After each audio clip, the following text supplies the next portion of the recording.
Hello बच्चों, जैसा आपने थंबनेल देखा, ये पार्ट हमारा है ग्रेविटेशन। क्लास 11th फिजिक्स, एक बहुत ही आसान चैप्टर, इजी, और फ्यूचर में भी इससे रिलेटेड सवाल होते हैं। ग्रेविटेशन क्या है, ग्रेविटेशन से रिलेटेड बातें मैं करूंगा। कोशिश करूंगा कि आपको 3 वीडियो में मैं पूरा ग्रेविटेशन का लेक्चर आपको दे दूं। मैं तो बार बार आपको बता रहा हूं कि अगर आप मेरा वीडियो देखते हैं तो नोट्स बनाने के लिए और बेसिक के लिए, ओनली फॉर फाउंडेशन, मैं अपना वीडियो आपको दे रहा हूं। तो अगर इस पे कुछ और काम, अगर एक्स्ट्रा न्यूमेरिकल्स आप सॉल्व करते हैं तो आप मेंस के लिए, एडवांस के लिए प्रिपेयर हो सकते हैं। तो चलिए हम लोग सीधे बात करते हैं, ग्रेविटेशन क्या है। ब्रह्मांड में, यूनिवर्स में किसी भी दो पिंड, किसी भी दो ऑब्जेक्ट, किसी भी दो बॉडी के बीच में एक अट्रैक्शन फोर्स लगती है। This attraction is called gravitation. But अगर दो बॉडी में एक बॉडी अर्थ हुआ, then this force is called gravity. एक बार फिर से, नेचर में, ब्रह्मांड में, यूनिवर्स में किसी भी दो ऑब्जेक्ट, कोई भी दो बॉडी के बीच में एक अट्रैक्टिव फोर्स होती है, फोर्स ऑफ अट्रैक्शन होती है। This attractive force is called gravitation. But अगर दो बॉडी में एक बॉडी अर्थ हुआ तो this force is called gravity. तो स्टेटमेंट हमारा है, the force of attraction between two body in universe is called gravitation, but in two body, one body is earth, then this force is called gravity. तो हम लोग सीधे सीधे देखते हैं ग्रेविटेशन। हमारा आज का क्लास स्टार्ट होता है gravitation. The force of attraction between two body in universe is called gravitation. The force of attraction between two body in universe is called gravitation, but in two body, one body is earth या one body become earth, then this force is called gravity. तो क्या है gravity और gravitation?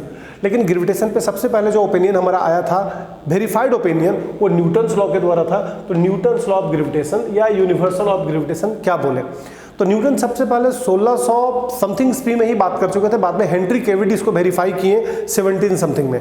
तो Newton's का gravitation law था कि दो पिंड के बीच में जो आकर्षण बल होती है, ये आकर्षण बल दोनों पिंडों के द्रव्यमान के गुणनफल के समानुपाती और बीच की दूरी के वर्ग के व्युत्क्रमानुपाती होती है।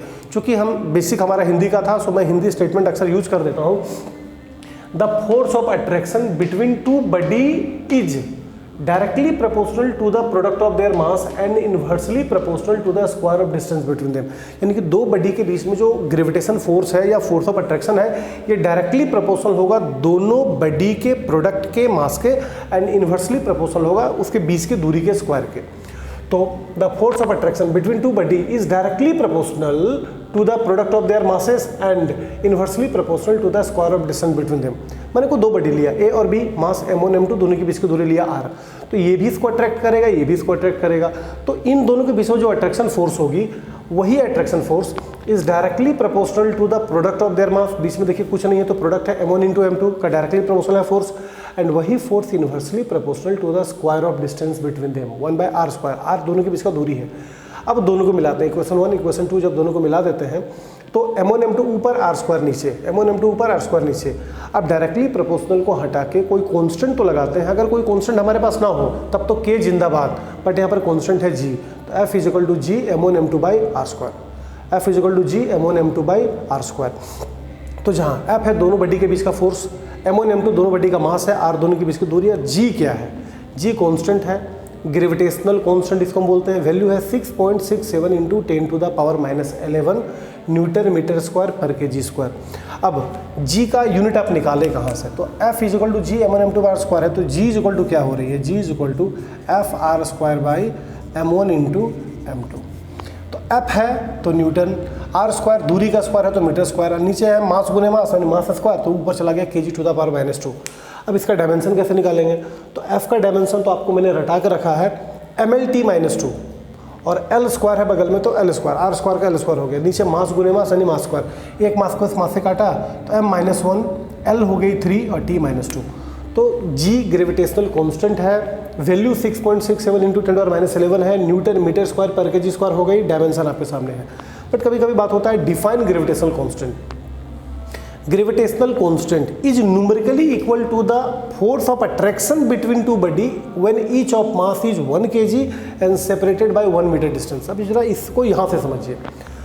g f के बराबर मैं बोलना चाह रहा हूँ, बशर्ते कब? अगर दोनों बॉडी का मास 1 kg, दोनों बॉडी का मास 1 kg और दोनों के बीच का दूरी 1 हो जाए तो 1 इंटू 1 इंटू 1, अगर सब 1 हम कर देते हैं तो g हमारे किसके बराबर हो जाएगी? फोर्स के बराबर। तो gravitational constant is numerically equal to the force of attraction between two body when both body of mass 1 kg and separated by distance of 1 metre. चलिए अब यही ग्रेविटेशनल लॉ को अगर हम लोग वेक्टर के फॉर्म में लिखें तो कैसे लिखेंगे? देखिए मान लेते हैं कोई दो बॉडी हमने लिया m1 और m2, और दोनों के बीच का दूरी अगर हमारा r है तो F12 का मतलब और F21 का मतलब हो गया 2 फोर्स लगा रहा है 1 पर, और इसका मतलब हो गया 1 फोर्स लगा रहा है 2 पर। जो पीछे रहता है वो फोर्स लगाता है, तो फोर्स 1 2 पे लगाए या 2 1 पे लगाए, आपका मैग्नीट्यूड तो वही होगा G m1 m2 by R square. लेकिन एक बात सुन लीजिए, अगर कोई वेक्टर हम लिख रहे हैं तो हमको दो चीज़ चाहिए, मैग्नीट्यूड और डायरेक्शन। यह है वेक्टर का कोई फॉर्मेट। जब भी कोई वेक्टर लिखेंगे तो हमको मैग्नीट्यूड भी चाहिए, डायरेक्शन भी चाहिए। तो F12 is equal to G m1 m2 R square तो हो गए, लेकिन फोर्स लगा कौन रहा है 2। अगर 2 पे हम आके सोचे तो 2 1 को क्या करेगा, खींचेगा कि ढकेलेगा? ये दुनिया में कभी ढकेलना होता ही, रिपल्सन होता ही नहीं है। जब भी होगा तो अट्रैक्शन होगा, तो आर हो जाएगी टुवार्ड्स 1 to 2, क्योंकि ये इसको खींचेगा, दिशा हो जाएगी इधर। वही फोर्स अगर 1 2 पे लगाता है तो मैग्नीट्यूड तो वही होगा G m1 m2 by R square, लेकिन डायरेक्शन हो जाएगा 1 2 को खींचेगा तो डायरेक्शन हो जाएगी 2 से 1 की तरफ। तो यहाँ से हम देख रहे हैं कि दोनों मैग्नीट्यूड में बराबर है बट दोनों डायरेक्शन में अपोजिट है। तो F12 और F21 दोनों इक्वल है बट अपोजिट हो गई। ये न्यूटन्स थर्ड लॉ दिखाया जा रहा है, न्यूटन्स लॉ ऑफ ग्रेविटेशन से third law of motion. Newton's law of gravitation से थर्ड लॉ ऑफ मोशन दिखाई जा रही है। F12 is equal to F21। तो ये तो था ग्रेविटेशन। ग्रेविटेशन क्या है, ग्रेविटी क्या है, न्यूटन्स लॉ ऑफ ग्रेविटेशन क्या बोला, जी के बारे में बात कीजिए, यूनिट क्या है, डायमेंशन क्या है, वैल्यू क्या है। अब हम लोग बात करते हैं properties of gravitational force. Gravitational force के प्रॉपर्टीज क्या होते हैं? किसी किसी बुक में आपको 5 प्रॉपर्टी 6 प्रॉपर्टी दिखती है, मैंने आपके लिए 8 प्रॉपर्टी कलेक्ट किया है। पहला प्रॉपर्टी है ग्रेविटेशन फोर्स हमेशा नेचर में अट्रैक्टिव होता है। जैसे मैग्नेटिक फोर्स अट्रैक्टिव रिपल्सिव दोनों होता है, इलेक्ट्रोस्टैटिक फोर्स अट्रैक्टिव रिपल्सिव दोनों होता है, बट ये है it is always attractive in nature, हमेशा अट्रैक्शन करेगा दो बॉडी के बीच में। It always exist in pair, हमेशा एक्शन और रिएक्शन में होता है। अगर ये पेन को अगर मैं छोड़ दूं तो अगर अर्थ ने इसे खींचा तो इसने भी अर्थ को खींचा, बराबर है, इक्वल, बट चूंकि इसका मास बहुत कम है, अर्थ का मास बहुत ज़्यादा है, सो ये खींच गया। तो it always exist in pair, action और रिएक्शन। दूसरा, it is conservative in nature, ये कंजर्वेटिव फोर्स होती है। मतलब जो पाथ पे डिपेंड करे वो नॉन कंजर्वेटिव है, जो पाथ पे डिपेंड ना करे वो कंजर्वेटिव। आपका मैग्नेटिक फोर्स, आपका ग्रेविटेशन फोर्स, आपका इलेक्ट्रोस्टैटिक फोर्स, ये सारे कंजर्वेटिव है, not depend upon path. It is central force. जब दो बॉडी के बीच में अट्रैक्शन होती है तो not surface to surface, from centre to centre, तो it is central force. It is long range force, ये लॉन्ग रेंज फोर्स है। जैसे अगर डिस्टेंस हम देखें अर्थ और सन के बीच का डिस्टेंस है 1.5 × 10⁸ किलोमीटर, जबकि दोनों के बीच का जो अट्रैक्टिव फोर्स है 10⁻22 न्यूटन। तो what a big distance between earth and sun and what a large force, gravitation force. It is negligible in case of lighter body. Gravitation lighter body के case में negligible हो जाती है। जैसे कोई heavy body हो तब तो अर्थ उसको अपनी तरफ खींचता है, लेकिन डस्ट पार्टिकल्स, एक छोटा पंख को ग्रेविटी उतना अट्रैक्ट नहीं कर पाता है। तो ग्रेविटी लाइटर बॉडी पे काम नहीं करता, ये मासिव हैवी बॉडी पे काम करता है। अगला, gravitation force between two body is does not depend upon the presence of third body. अब दो बॉडी के बीच में अगर ग्रेविटेशन होती है तो बीच के थर्ड बॉडी पे डिपेंड नहीं करता है। जैसे इस पेन को अगर हम छोड़े हैं तो इसको तो अर्थ का सेंटर खींचा, अब अर्थ का सेंटर खींचा तो अर्थ का सेंटर हमारा हो गया 6400 किलोमीटर रेडियस, अर्थ का रेडियस। अब 6400 किलोमीटर का जमीन है अंदर में, उसके ऊपर एक बिल्डिंग है, फिर हम खड़े हैं, फिर भी इस पेन को खींचने से रोक नहीं पा रहा है। तो ग्रेविटेशन फोर्स जब भी दो बॉडी के बीच में लगता है तो तीसरे बॉडी के प्रेजेंस पे डिपेंड नहीं करता है। अगला, it does not depend upon medium, ये मीडियम पे डिपेंड नहीं करता है। दो बॉडी के बीच में लग रहा है ग्रेविटेशन, तीसरे बॉडी के मीडियम पे डिपेंड नहीं करता है। तो दो डाटा हम यहाँ पे डाल दिए हैं जो कि आपको जरूरत पड़ेगा। मास ऑफ अर्थ 6 × 10⁻24 kg और रेडियस ऑफ अर्थ है 6400 किलोमीटर। न्यूमेरिकल्स बनाने में इसका यूज हम लोग करते हैं। तो ये हो गया ग्रेविटेशन फोर्स के प्रॉपर्टी। रोशन थोड़ा साउंड जाकर देख लो बाहर। ये तो था ग्रेविटेशन फोर्स के properties. Property of gravitation force हम लोग देखें कि अट्रैक्टिव नेचर का है, पेयर में एग्जिस्ट करता है, सेंट्रल फोर्स होती है, कंजर्वेटिव फोर्स हमारी होती है, लॉन्ग रेंज फोर्स है, नेग्लिजिबल लाइटर बॉडी पे नेग्लिजिबल हमारी होती है। Gravitation force between two body does not depend upon the presence of third body, और ये मीडियम पे डिपेंड नहीं करता। अब हम लोग चलते हैं acceleration due to gravity. Acceleration due to gravity जो हम लोग छोटी जी पे हम लोग बात करते हैं। What is acceleration due to gravity? अब जैसे रोड पर हम किसी बॉल को फेंकते हैं, हमने फेंका रोड पर, कोई गाड़ी चल रही है, तो वहाँ जो एक्सीलरेशन काम करता है वो है ए, छोटी ए। लेकिन अगर एक्सेलरेशन अर्थ जनरेट करे तो ग्रेविटेशनल एक्सेलरेशन। जैसे हम जानते हैं कि अर्थ अपने चारों ओर एक पुल लगा के रखा है, किसी भी बॉडी को अपने सेंटर की ओर खींचता है। तो अर्थ अगर किसी बॉडी को अपने सेंटर की ओर खींचता है तो इसमें जो पुल वो जनरेट करता है, जो पुल वो जनरेट किया, इसमें जो एक्सेलरेशन लगती है, it is called gravitational acceleration. तो the acceleration produced by earth when it pull any body towards its surface. Earth जब किसी बॉडी को अपने सेंटर की ओर या सरफेस की ओर पुल करता है तो इसमें जो एक्सेलरेशन जनरेट होता है, it is called acceleration due to gravity. This acceleration is called acceleration due to gravity. अब इसको हम निकाल के दिखाते हैं। जैसे मैंने अर्थ लिया, mass capital M, radius capital R, centre capital O, radius centre. यहाँ पर मैंने कोई ऑब्जेक्ट को रखा जिसकी मास है छोटी m। तो छोटी m is the mass of object और बड़ी m is the mass of earth. तो सबसे पहले न्यूटन्स के लॉ के मुताबिक F is equal to G mass of earth mass of body by R square, equation 1। लेकिन अर्थ जो बॉडी पे पुल लगा के रखा है उसका वेट या फोर्स है F is equal to mg। तो ये लिखा है न्यूटन्स लॉ ऑफ ग्रेविटेशन के अकॉर्डिंग, और ये लिखा उस पर जो अर्थ वेट लगा के रखा है, फोर्स लगा के रखा है, F is equal to mg। अब दोनों इक्वेशन को हम बराबर करेंगे तो दोनों तो फोर्स अर्थ का ही है, तो mg is equal to G m by R square. एक m को m से काटते हैं तो g is equal to ji M by R square. इसको आप रट लीजिए, याद कर लीजिए। It is the relation between छोटी g और बड़ी g। g is equal to ji M by R square, जहाँ अगर g का वैल्यू हम डाल दें 6.67 into 10 to the power -11, mass of earth हम डाल दें 6 into 10 to the power 24 kg, by radius of earth हम डाल दें 6400 किलोमीटर, बट मीटर में कन्वर्ट करना होगा, बट इसका स्क्वायर है। अगर हम इसको सॉल्व करें तो वैल्यू हमारी आती है 9.77, मतलब 9.8 मीटर पर सेकंड स्क्वायर। तो ये जो वैल्यू आप याद करके रखें यहाँ से आती है। तो ये तो अर्थ का मास, अर्थ का रेडियस। अगर हम मून का मास और मून का रेडियस डाल दें, जुपिटर का मास और जुपिटर का रेडियस डाल दें, किसी भी प्लैनेट का मास और रेडियस डाल के हम उस प्लैनेट का छोटी जी का वैल्यू निकाल सकते हैं। तो छोटी जी बड़ी जी में तो रिलेशन हमारा ये है, बट कभी कभी बात होता है छोटी जी बड़ी जी में डिफरेंस क्या है। तो डिफरेंस बहुत सारा है, कुछ डिफरेंस पे हम बात कर देते हैं। आप ध्यान से सुन लीजिए, कभी लिखना हो तो आप लिख सकते हैं, बुक में आपको मिलेगी, मैं आपको लैंग्वेज में बोलता हूँ। छोटी जी एक्सेलरेशन ड्यू टू ग्रेविटी है, बड़ी जी ग्रेविटेशन कॉन्स्टेंट है। छोटी जी का वैल्यू वेरी करता है, बड़ी जी हमेशा कांस्टेंट होती है। आप अर्थ पे रहिए, मून पे रहिए, सन में चले जाइए, यूनिवर्स में हमारा कांस्टेंट होता है। छोटी जी का यूनिट मीटर पर सेकंड स्क्वायर है, इसका यूनिट न्यूटन मीटर स्क्वायर पर केजी स्क्वायर है। इसका डायमेंशन LT-2 होता है, इसका डायमेंशन M-1 L3T-2 होती है। तो there are some difference between छोटी जी और बड़ी जी। छोटी जी बड़ी जी में डिफरेंस भी है, जबकि दोनों के बीच में रिलेशन आप देख रहे हैं। अब जब छोटी जी वेरी करती है तो हम लोग इसका वेरिएशन थोड़ा देखते हैं, वेरिएशन ऑफ जी। तो अगर वेरिएशन ऑफ जी पे बात होता है तो कौन सा जी, छोटी की बड़ी? अरे भाई बड़ी जी तो कभी चेंज करता ही नहीं, इसका तो नाम ही है ग्रेविटेशनल कांस्टेंट, यूनिवर्सल कांस्टेंट है। तो वेरिएशन ऑफ जी में आती है छोटी जी। तो हम लोग आगे चलते हैं, वेरिएशन ऑफ जी को देखते हैं। तो हमारा अगला टॉपिक है वेरिएशन ऑफ जी, और हम लोग वेरिएशन जो जी का करेंगे 3 अकॉर्डिंग करेंगे। पहला due to height, due to depth और due to shape of earth. तो हम पहला बात करते हैं ड्यू टू हाइट। तो मेरा टॉपिक है वेरिएशन ऑफ जी, पहला due to height, due to depth और due to shape of earth. इसमें पहला हम लोग आते हैं ड्यू टू हाइट। तो एक पिक्चर को देखें, मैंने अर्थ बनाया, mass capital M, radius capital R, centre capital O लिया।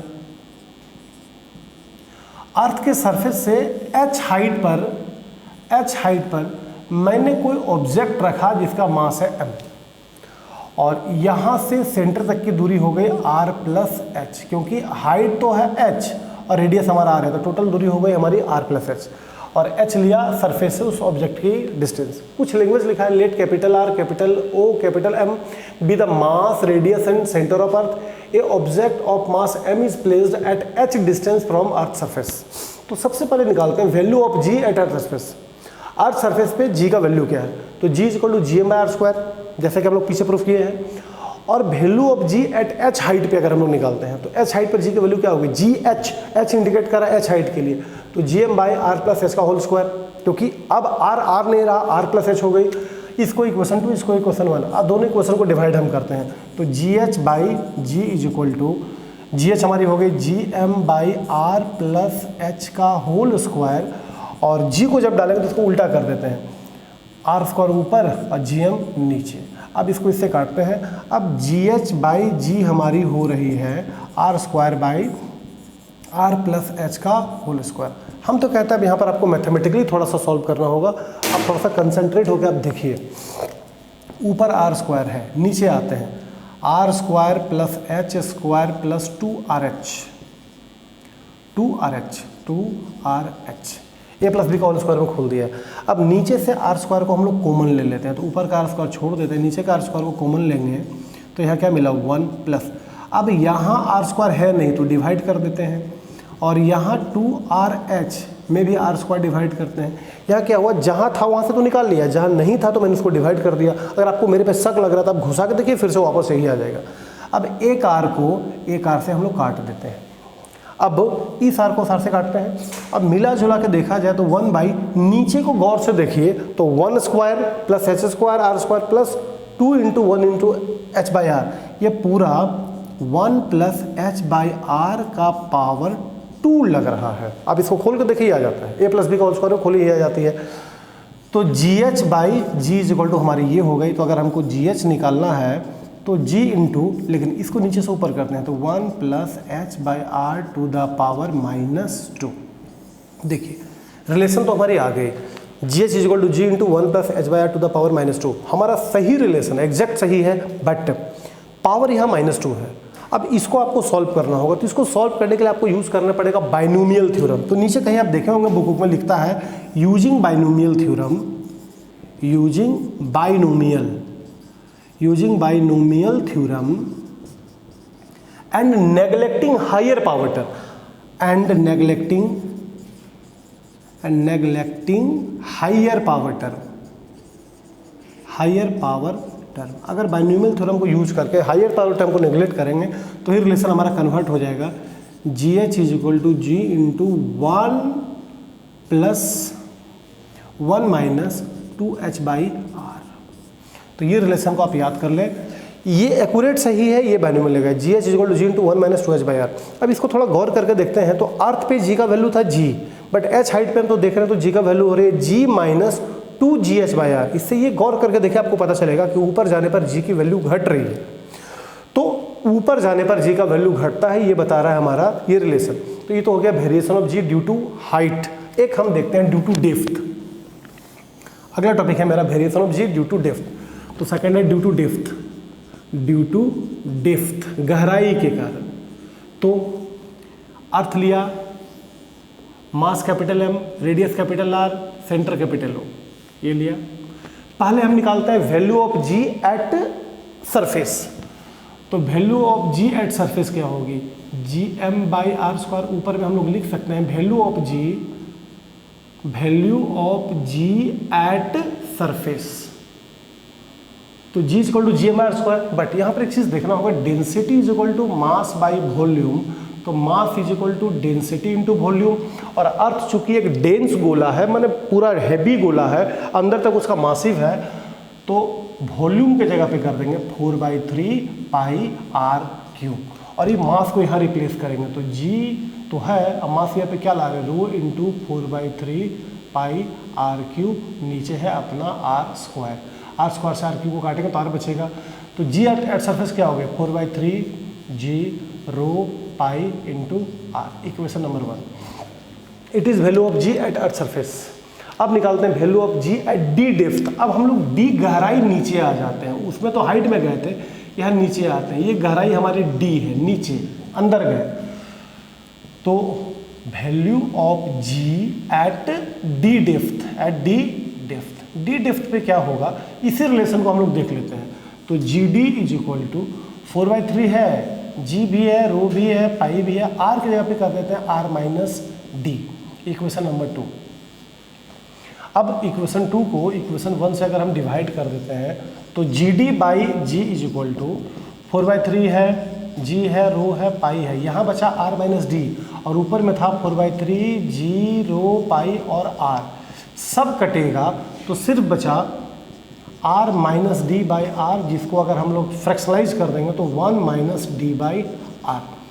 तो G D is equal to G into 1 minus D by R. ये है value of ji at D depth.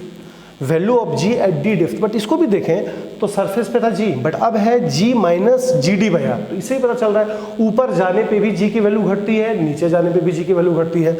और लास्ट हम ला रहे हैं due to shape of earth. Shape of earth में आपको ये बात करना है कि अर्थ जो हमारा है नॉट पूरी तरह से सर्कल, ये इक्लिप्ट जैसा है।